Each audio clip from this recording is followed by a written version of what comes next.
जय श्री सद्गुरु देवाय नमः। जय श्री गणपति देवाय नमः। ओम नमः शिवाय। रुद्र संहिता युद्ध खंड 16वां अध्याय। सनत कुमार जी कहने लगे, जब देवताओं ने जलंधर को अपनी खोज में आते देखा तो वह भयभीत होकर भाग गए तथा भागते भागते वैकुंठ में विष्णु जी के पास चले गए। देवताओं ने अपनी रक्षा के लिए भगवान विष्णु की स्तुति की।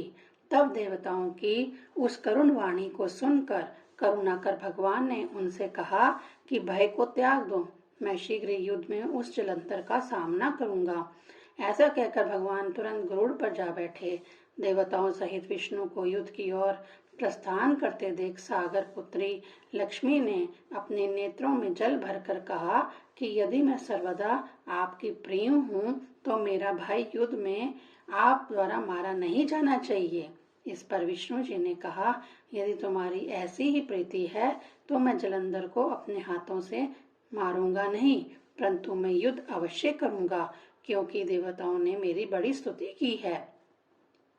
ऐसा कह शंख गदा चक्र तथा पद्मधारी भगवान विष्णु गरुड़ पर सवार हो शीघ्र ही युद्ध स्थल पर पहुंचे।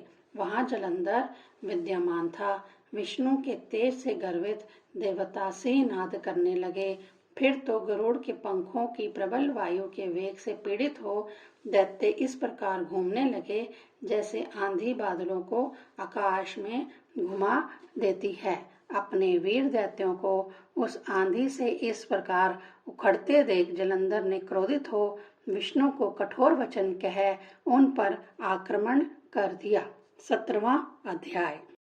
सनत कुमार जी बोले, दैत्यों ने पहने प्रहारों से दुखित हो देवता इधर उधर भागने लगे। तब इंद्र आदि को इस प्रकार भागते देख भगवान स्वयं गरुड़ को लेकर आगे बढ़े। उन्होंने अपने षडांग धनु नामक धनुष की बड़ी शोर के साथ ध्वनि की, जिससे तीनों लोग गूंज उठे। पल मात्र में भगवान ने हजारों दैत्यों को काट डाला। यह देख जलंधर के क्रोध का पारावार न रहा। तदुपरांत विष्णु तथा जलंधर का महासंग्राम हुआ। बाणों से आकाश भर गया। लोग आश्चर्य करने लगे। विष्णु जी ने बाणों के बेग से उस दैत्य की ध्वजा, छत्र और धनुष बाण काट डाले तथा एक बाण से उसकी छाती पर प्रहार किया। इससे कंपित हो जलंधर ने अपनी गदा गरुड़ के मस्तक पर दे मारी। गरुड़ पृथ्वी पर गिर पड़ा। साथ ही क्रोध से उस दैत्य ने होंठ फड़फड़ाते हुए विष्णु जी की छाती में भी एक तीक्ष्ण बाण मारा। इसके प्रति उत्तर में विष्णु ने उनकी गदा काट दी तथा अपने षडांग धनुष पर बाण चढ़ाकर उसको भेदना प्रारंभ किया। जलंधर भी उन पर अपने तीक्ष्ण बाणों का प्रहार करने लगा तथा वैष्णव धनुष को काट दिया। धनुष के कट जाने से विष्णु जी ने गदा ग्रहण कर ली तथा जलंधर को खींच मारी, परंतु अग्नि के समान उस अमोघ गदा की मार से भी वह महादैत्य विचलित नहीं हुआ तथा साथ ही उस दुर्मद ने अत्यंत क्रोधित हो एक अग्निमुख त्रिशूल उठाकर विष्णु पर छोड़ दिया। विष्णु जी ने शिव चरणों का सिमरन कर नंदक नामक त्रिशूल से उसके खड्ग को छेद दिया।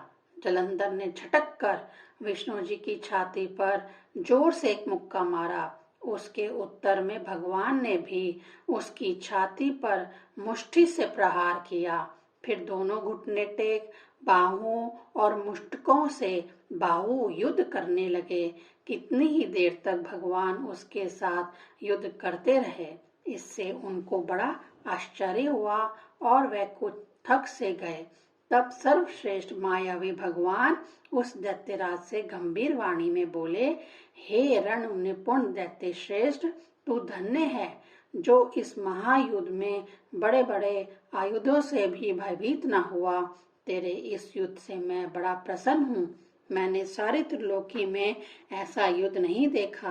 तुम जो वर चाहो मांग सकते हो। मैं आज अदय वस्त्र भी तुम्हें दूंगा।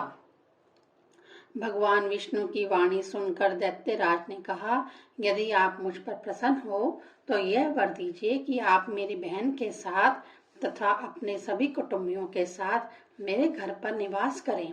सनत कुमार जी कहते हैं, उसके ऐसे वचन सुनकर विष्णु जी को खेद तो हुआ, पर वचनबद्ध होने के कारण उन्होंने तथास्तु कह दिया। अब विष्णु जी देवताओं के साथ जलंधर के यहाँ निवास करने लगे। जलंधर अपनी बहन लक्ष्मी सहित विष्णु तथा अन्य देवताओं को पाकर बड़ा खुश हुआ। फिर तो देवताओं के पास जो भी रत्न आदि थे, सबको लेकर उनके स्थानों पर दैत्यों को स्थापित कर जलंधर पृथ्वी पर आया।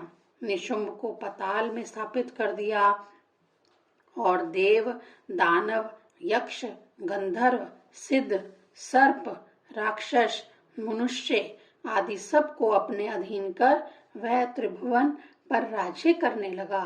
उसने धर्म अनुसार सुपुत्रों के समान प्रजा पालन किया तथा उसके धर्म राज्य में सभी सुखी थे। ओम नमः शिवाय।